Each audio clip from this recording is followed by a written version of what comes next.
Chapter 92, The Ending.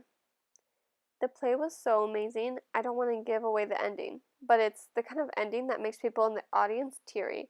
Mom totally lost it when Via, as Emily, said, "Goodbye, goodbye, world. Goodbye, Grover's Corners, Mama and Papa. Goodbye to clocks ticking and Mama sunflowers and food and coffee, and new iron dresses and hot baths and sleeping and waking up. Oh, Earth, you're too wonderful for anybody to realize you." Via was actually crying while she was saying this, like real tears. I could see them rolling down her cheeks. It was totally awesome. After the curtain closed, everyone in the audience started clapping. Then the actors came out one by one. Via and Justin were the last ones out, and when they appeared, the whole audience rose to their feet. "Bravo!" I heard Dad yelling through his hands. "Why is everyone getting up?" I said. "It's a standing ovation," said Mom, getting up. So I got up and clapped and clapped. I clapped until my hands hurt.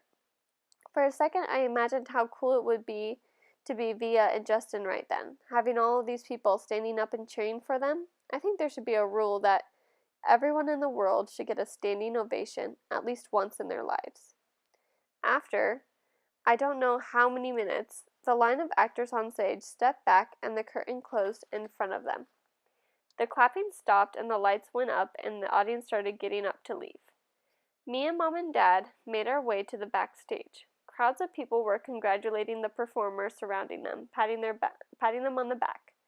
We saw Via and Justin at the center of the crowd, smiling at everybody, laughing and talking.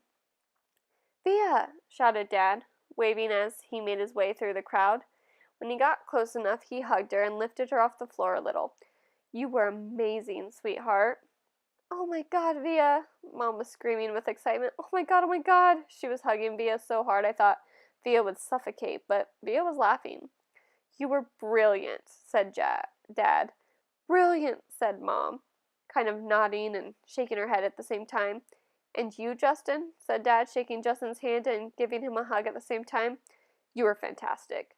"Fantastic," Mom repeated. She was honestly so emotional she could barely talk. "What a shock to see you up there, Via," said Dad. "Mom didn't even recognize you at first," I said. "I didn't recognize you," said Mom, her hand over her mouth. "Miranda got sick right before the show started," said Via, all out of breath. "There wasn't even time to make an announcement. I have to say, she looked kind of strange because she was wearing all this makeup and I'd never seen her like this before." "And you just stepped in there right at the last minute?" said Dad. "Wow." "She was amazing, wasn't she?" said Justin, his arm around Via. "There wasn't a dry eye in the house," said Dad. "Is Miranda okay?" I said, but no one heard me. At that moment, a man who I think was the teacher came over to Justin and Via, clapping his hands. "Bravo, bravo, Olivia and Justin." He kissed Via on both cheeks. "I flubbed a couple of lines," said Via, shaking her head. "But you got through it," said the man, smiling ear to ear. "Mr. Davenport, these are my parents," said Via. "You must be so proud of your girl," he said, shaking their hands with both his hands. "We are. And this is my little brother August," said Via. He looked like he was about to say something but suddenly froze when he looked at me. "Mr. D," said Justin, pulling him by the arm, "come meet my mom." Via was about to say something to me, but then someone else came over and started talking to her, and before I knew it, I was kind of alone in the crowd. I mean, I knew where Mom and Dad were, but there were so many people all around us, and people kept bumping into me and spinning me around a bit, giving me that 1-2 look, which made me feel kind of bad. I don't know if it was because I was feeling hot or something, but I kind of started getting dizzy. People's faces were blurring in my head, and their voices were so loud it almost hurt my ears. I tried to turn the volume down on the Lobot ears, but I got confused and turned them louder at first, which kind of shocked me. And then I looked up and I didn't see Mom or Dad or Via anywhere. "Via?" I yelled out. I started pushing through the crowd to find Mom. "Mommy?" I really couldn't see anything but people's stomachs and ties all around me. "Mommy?" Suddenly someone picked me up from behind. "Look who's here," said a familiar voice, hugging me tight. I thought it was Via at first, but when I turned around I was completely surprised. "Hey, Major Tom," she said. "Miranda," I answered, and I gave her the tightest hug I could give. Part 7. Miranda. Chapter 93. Camp Lies. My parents got divorced the summer before ninth grade. My father was with someone else right away. In fact, though my mother never said so, I think this was the reason they got divorced. After the divorce, I hardly ever saw my father, and my mother acted stranger than ever. It's not that she was unstable or anything, just distant, remote. My mother is the kind of person who has a happy face for the rest of the world, but not a lot left over for me. She never talked to me much, not about her feelings, her life. I don't know much about what she was like when she was my age. Don't know much about the things she liked or didn't like. The few times she mentioned her own parents, who I've never met, it was mostly about how she wanted to get as far away from them as she could. She never told me why. I asked a few times, but she would pretend she hadn't heard me. I didn't want to go to camp that summer. I'd wanted to stay with her to help her through the divorce, but she insisted I go away. I figured she wanted the alone time, so I gave it to her. Camp was awful. I hated it. I thought it'd be better being a junior counselor, but it wasn't. No one I knew from the previous year had come back, so I didn't know anyone. Not a single person. I'm not even sure why, but I started playing this little make-believe game with the girls in camp. They'd ask me stuff about myself, and I made things up. My parents are in Europe, I told them. I live in a huge townhouse on the nicest street in North River Heights. I have a dog named Daisy. Then one day I blurted out that I had a little brother who was deformed. I have absolutely no idea why I said this. It just seemed like an interesting thing to say. And of course, the reaction I got from the little girls in the bungalow was dramatic. Really? So sorry. That must be tough. Etc., etc. I regretted saying this the moment it escaped from my lips, of course. I felt like such a fake. If Via ever found out, I thought she'd think I was such a weirdo. And I felt like a weirdo. But I have to admit, there was a part of me that felt a little entitled to this lie. I've known Augie since I was 6 years old. I've watched him grow up. I've played with him. I've watched all 6 episodes of Star Wars for his sake, so I could just talk to him about the aliens or bounty hunters and all that. I'm the one that gave him the astronaut helmet he wouldn't take off for 2 years. I mean, I've kind of earned the right to think of him as my brother.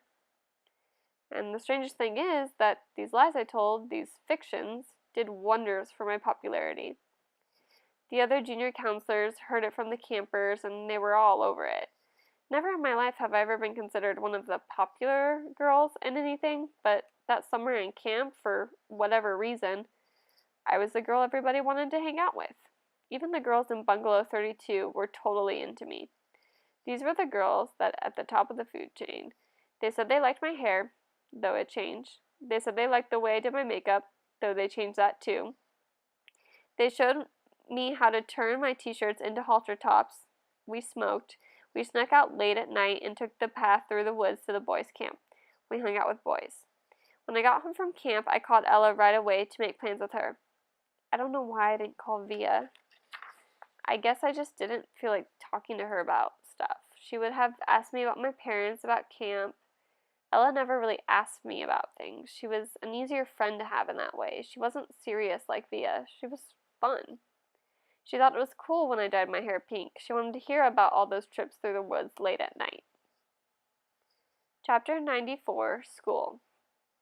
I hardly saw Via at school this year, and when I did, it was awkward. It felt like she was judging me. I knew she didn't like my new look. I knew she didn't like my group of friends. I didn't like much of hers either. We never actually argued. We just drifted away. Ella and I badmouthed her to each other. She's such a prude. She's so this. She's so that. We knew we were being mean, but it was easier to ice her out if we pretended she had done something to us. The truth is, she hasn't changed at all. We had. We'd become these other people, and she was still the person she'd always been. That annoyed me so much, and I didn't know why. Once in a while, I'd look to see where she was sitting in the lunchroom or check the elective list to see what she'd sign up for, but except for a few nods in the hallway and an occasional hello, we never really spoke to each other. I noticed Justin about halfway through the school year. I hadn't noticed him at all before then, other than that he was the skinny Kurdish dude with thick glasses and longish hair who carried a violin everywhere. Then one day, I saw him in front of the school with his arm around Via. So, Via has a boyfriend? I said to Ella, kind of mocking. I don't know why it surprised me that she'd have a boyfriend. Out of the three of us, she was totally the prettiest. Blue eyes, and long, wavy dark hair. But she just never acted like she was all that interested in boys. She acted like she was too smart for that kind of stuff. I had a boyfriend too, a guy named Zach. When I told him I was choosing a theater elective, he shook his head and said, "Careful, you don't turn into a drama geek." Not the most sympathetic dude in the world, but very cute, very high up on the totem pole, a varsity jock. I wasn't planning on taking theater at first, then I saw Via's name on the sign-up sheet and just wrote my name down on the list. I don't even know why. We managed to avoid one another throughout most of the semester, like we didn't even know each other. Then one day, I got to theater class a little early, and Davenport asked me to run off additional copies of the play he was planning on having us do for the spring production, The Elephant Man. I'd heard about it, but I didn't really know what it was about, so I started skimming through the pages while I was waiting for the Xerox machine. It was about a man who lived more than 100 years ago named John Merrick, who was terribly deformed. "We can't do this play, Mr. D," I told him when I got back to class, and I told him why. "My little brother has a birth defect and has a deformed face, and this play would hit too close to home." He seemed annoyed and a little unsympathetic, but I kind of said that my parents would have a real issue with the school doing this play. So anyway, he ended up switching to Our Town. I think I went for the role of Emily Gibbs because I knew Via was going to go for it too. It had never occurred to me that I'd beat her for the role.